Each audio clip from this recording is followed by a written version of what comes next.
Imo, rapidement, c'est un moteur de recherche local social. Donc ça permet toujours, puisque ça existe, mais on a l'habitude d'avoir des recommandations locales quand on cherchait un restaurant, un bar, ou une librairie, n'importe quoi, en fonction de ce que vos amis ou vos connaissances aimaient. Et donc on a eu pas mal de succès sur mobile avec quelque chose comme 1,3 million d'adresses qui ont été notées depuis à peu près autant d'utilisateurs. Donc Raphaël m'a demandé de parler géolocalisation, du coup. Et alors, la géologue, c'est un mot qui veut pas dire grand-chose, enfin, qui veut dire beaucoup de choses à la fois. Donc j'ai essayé de faire un petit schéma pour essayer de voir si ça vous concerne. Alors, la première question que je vous pose, c'est est-ce que vous avez besoin de faire connaître les lieux où, en tant qu'association, vous intervenez? Ce n'est pas forcément le cas. Si la réponse est non, vous avez un petit créneau pour prendre une pause, si vous voulez. Parce que, bon, après, sauf fatigue culturelle. Si la réponse est oui, donc vous avez besoin de faire connaître les lieux où vous intervenez, est-ce que ces lieux sont ouverts au public? Est-ce qu'ils ont vocation à accueillir du public? Là aussi, si la réponse est non, vous mettez un point de contact sur votre site web, hein, puis ça fera le boulot. Donc la liste des points de contact. Les gens qui sont vos collègues qui ont besoin de vous trouver, vous trouveront. Et ce à quoi on s'intéresse, c'est évidemment tous les services qui ont besoin de faire connaître leur lieu d'action au public, au grand public, ou au public visé, en tout cas des gens qui ne sont pas en contact direct avec vous. Alors ça peut être des espaces de collecte, ça peut être des espaces de conseil, ça peut être des endroits où vous allez intervenir, où vous intervenez, et vous avez besoin, vous avez envie qu'on vous trouve géographiquement. Parce que votre activité a une composante locale. Et donc c'est bien à cette situation que je vais évoquer. Alors, un petit rappel, là j'ai fait, pour que ce soit concret, je lis par exemple une association qui aurait besoin de faire connaître où se trouve le conteneur pour collecter des vêtements dans la rue. Voilà, ça c'est un problème concret. Si on prend ça comme exemple, évidemment, ça peut vous extrapoler à vos sujets si vous êtes concerné. Comment l'utilisateur, comment ça va se passer? S'il vous connaît déjà, si vous avez une marque et si vous êtes dans son esprit, ben, il va taper dans le moteur de recherche votre nom et il va vous trouver grâce à la pertinence des travaux que vous avez fait avec mon collègue précédent. Donc là c'est facile, il va taper par exemple le relais, il va taper le relais, il va tomber sur le site du relais et il va trouver les informations. C'est peu de gens. Parce que, quelle que soit la qualité du travail que vous faites, il y a très peu de gens qui vous connaissent par rapport à tous ceux qui pourraient vous connaître. J'ai dit 2%, c'est complètement arbitraire, c'est pour donner une idée. Et donc, il y a tous ceux qui ne vous connaissent pas encore, qui mériteraient de vous connaître et qui cherchent simplement une réponse à la question qui se pose, par exemple, où je peux donner des vêtements dans la rue. Et donc là, c'est la plus grosse partie, et je vais donc évoquer ces deux composantes. Alors, si vous avez un site, vous l'avez donc bien référencé sur Internet et vous avez besoin de localiser un certain nombre de points d'intervention, par exemple. Donc là, c'est le site concret du relais. Et il y a, cet aspect-là, c'est pas mal fait. Il y a un point d'entrée, je dirais, assez explicite sur la home, qui va pointer directement sur une carte pour localiser ça. Alors là, je me permets, sur cet écran, de prendre ça comme exemple pour donner des petits conseils d'ergonomie par rapport aux questions géographiques, des questions locales. Le premier point qui est très général, hein, c'est qu'il est vraiment important de vous mettre dans les chaussures de l'internaute. C'est-à-dire que la tendance naturelle, quand on réalise un site, la tendance naturelle, c'est de parler de soi, de parler de... On peut avoir tendance à parler de ce qui nous intéresse, de notre actualité, des choses comme ça, des contacts qu'on a fait, des partenariats qu'on a montés, des subventions qu'on a obtenues, mais ça c'est bien, mais c'est pas ce que cherche l'internaute. L'internaute, là, ici, il cherche à savoir où il faut déposer ses vêtements. C'est beaucoup plus concret. Donc il est important de mettre une entrée très explicite sur le site, à destination du grand public, qui vient chercher, vous posez la question de savoir exactement ce qu'il vient chercher, et vous lui mettez un gros bouton pour lui permettre de le trouver. Donc ici, c'est pas mal fait. Personnellement, moi je suis fanat des choses encore plus grosses, mais il y a quand même un point d'entrée très explicite à l'entrée du site. Voilà. Ensuite, vous avez donc le besoin d'expliciter comment on va trouver donc ici les conteneurs. Et là, c'est un peu moins évident. Alors, ce que je vais vous dire là, c'est issu de l'expérience que j'ai eue sur Librou. C'est des choses qui ne sont pas forcément intuitives. La fausse bonne idée, c'est celle-là, par exemple, c'est la navigation par la carte. C'est-à-dire que vous allez mettre une carte et vous allez afficher dessus les points. Dessus, et puis vous allez dire que l'internaute, s'il veut chercher à Rouen, il va aller zoomer sur Rouen et puis il trouvera au fur et à mesure les points. Donc ça en termes d'interface utilisateur, ça ne marche pas, il faut éviter ça. Les utilisateurs ont beaucoup de mal, ne me demandez pas pourquoi, parce que moi perso j'aime bien, mais c'est que ça ne marche pas. Les utilisateurs ont beaucoup de mal à naviguer par la carte. Donc éviter une représentation, une navigation par la carte. Ce que j'appelle navigation, c'est que pour aller à Rennes, il faut que j'aille cliquer vers Rennes et puis que j'avance comme ça, et puis à la fin je peux trouver l'information. Il faut mettre des listings. Pourquoi mettre des listings? Parce que ce type de présentation n'est pas référencé par Google en grande partie. Donc ça c'est dans la bonne pratique précédente. Vous avez besoin, vous devez avoir des pages, vous avez des pages de ville avec la page, vous avez probablement une hiérarchie ville, et dans chaque ville vous avez les listes des points de collecte, des points géographiques que vous voulez décrire. Donc ça c'est une bonne pratique à deux titres, parce que vous améliorez votre référencement naturel, et parce que les utilisateurs, c'est peut-être pas très shiny, pas très joli, mais en fait c'est très pratique.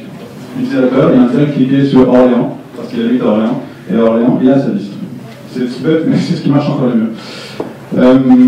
Évidemment, éviter les cartes sans contenu, là c'est un exemple aussi. Vous arrivez sur le site, à l'échelle de la France, aucun contenu.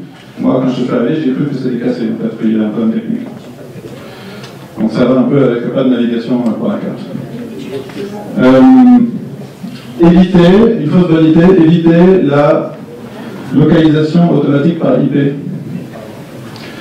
Vous savez qu'on peut pouvez automatiquement détecter ce qu'on appelle l'IP, qui est en gros l'adresse technique de la machine qui consulte votre site, en déduire à peu près la ville où elle se trouve, et donc contextualiser l'information que ça vous donne. C'est a priori une excellente idée, en pratique je ne le recommande pas. Pour deux raisons. La première, c'est que en fait, c'est souvent relativement imprécis. Et donc, si vous êtes à Rennes et qu'on vous met Orléans, pour des raisons techniques qui nous échappent tous, vous ne comprenez pas ce qu'on vous montre. Et la deuxième raison, c'est qu'en plus, la plupart du temps, avec les navigateurs modernes, on vous demande une autorisation. C'est-à-dire que le navigateur vous demande l'autorisation d'accéder à la localisation. Et ça, souvent, c'est simplement pas compris par les utilisateurs. Donc, évitez la localisation automatique par IP, faites des listes, ne montrez les cartes que voilà, à la fin, quand vous êtes par exemple dans une ville, et puis là, vous voulez montrer précisément où ça se trouve. Donc, naviguer par ville, demander des adresses, je vous donne une adresse, et mettre des listings accessibles au moteur.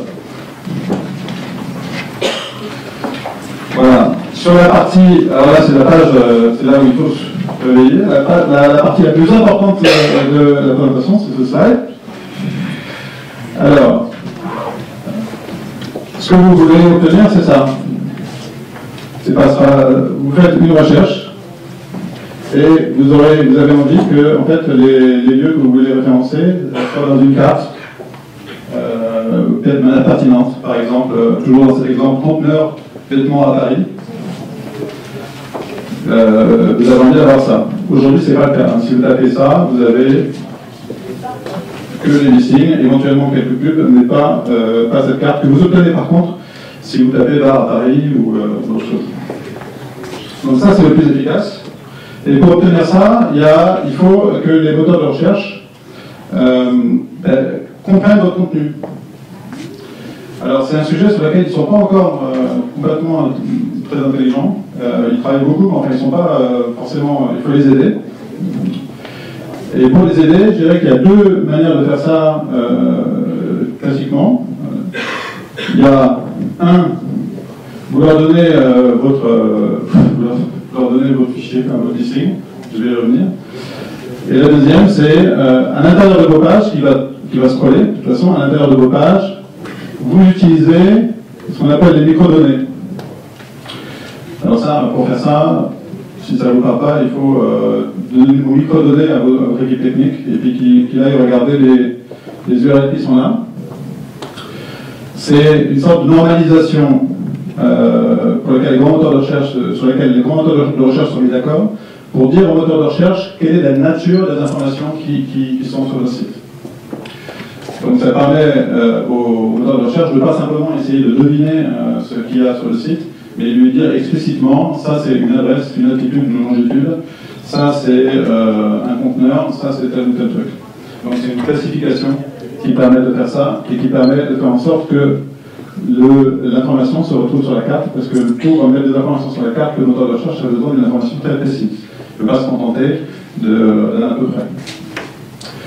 Donc ça nécessite que votre site soit mis à jour. Vous avez vos listings de lieux et vous leur ajoutez en plus des microdonnées qui vont indiquer au moteur de recherche la nature de l'information qui est présente dans le site. Ensuite, vous avez le simple référencement dans les moteurs et les annuaires, ce qui est le plus basique. Donc là, j'ai mis là les certain nombre de sites, par ordre d'importance, probablement en France. Alors, Google Adresse. Donc voilà, donc, vous tapez Google Adresse, vous tombez sur une URL en français. Et à titre d'exemple, je vais la détailler un peu pour voir ce qui se passe derrière, mais à partir de là, vous pouvez, point par point, informer Google de ce que vous avez, des lieux que vous maîtrisez, que vous voulez mettre en avant. Habituellement, l'ensemble de ces adresses sont plutôt à destination des business locaux, des bars, des coiffeurs, des hôtels, des avocats, des choses comme ça. Vous allez voir qu'un des soucis de ces éléments-là, c'est que vous n'allez pas forcément trouver la catégorisation idéale pour vos contenus. Si c'est le cas, la solution, ça reste de mettre dans votre site des microdonnées pour aider Google et les autres à afficher votre contenu local. Donc, Google Adresse, page jaune. Alors, premièrement, le référencement en page jaune, c'est quelque chose qui est entièrement gratuit, même si parfois vous avez le sentiment que ce n'est pas le cas, parce que les pages vous laissent entendre que ça serait mieux si vous payez.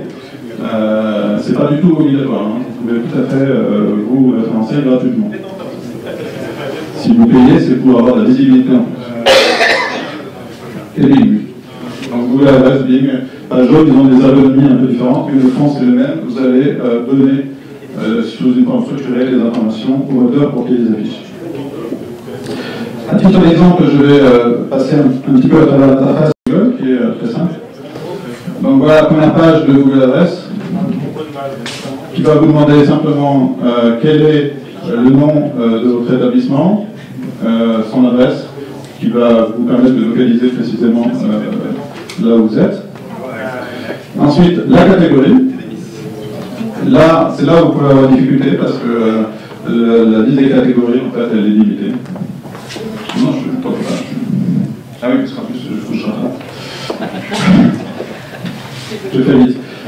Le point, un point qu'il faut bien comprendre sur cette petite case qui est discrète, sur cette petite case marqué « Je fournis des biens et des services à mes clients à leur adresse ». Donc ça veut dire, ça c'est pour les plombiers par exemple. Ça veut dire que vous transformez votre lieu, si vous cliquez là-dessus, vous transformez votre adresse précise en une zone de chalandise. Par exemple, vous allez intervenir dans cette région-là. Et donc, ah oui, par exemple. Donc ça, il faut bien distinguer, soit vous intervenez dans un local précis, soit vous intervenez dans une zone. Et si vous intervenez dans une zone, il faut cliquer la petite flèche. Voilà, après, il y a une page pour dédupliquer. Si vous avez tapé un mot, il va dire, mais peut-être qu'on le connaît déjà, c'est peut-être ça. Alors vous dites non, c'est un nouveau lieu. Bon. Et puis là, il va vous dire, pour être sûr que vous êtes bien propriétaire, je vais vous envoyer un courrier avec un code, et vous êtes censé recevoir le courrier, taper le code, et comme ça, vous indiquez que vous êtes effectivement propriétaire. Si c'est un conteneur à l'heure, par exemple, vous avez quelques difficultés à récupérer le courrier, et c'est comme ça, vous allez devoir utiliser les microdonnées, parce que vous ne pourrez pas valider votre adresse. Donc, sur ce type d'interface, et c'est pareil pour les autres, ça demande une validation de votre part, et ça passe toujours par la validation par une adresse et un courrier envoyé. Et donc, vous devez avoir un endroit où vous pouvez recevoir le courrier. Et à la fin, vous avez une interface sur laquelle vous pouvez gérer vos queues et écrire tout ce que vous voulez, et ça va donc, in fine, apparaître sur la carte. Donc, je rappelle en mémoire, deux manières de référencer. Soit vous allez dans les Google Places, Google Adresse, Bing, Pageon et compagnie. Et là, vous avez des chances d'arriver sur les cartes. Soit, il faut le faire dans les deux cas, les microdonnées sur votre site pour aider les moteurs à bien comprendre la nature des informations que vous exposez par liste sur votre site pour améliorer votre référencement. Merci.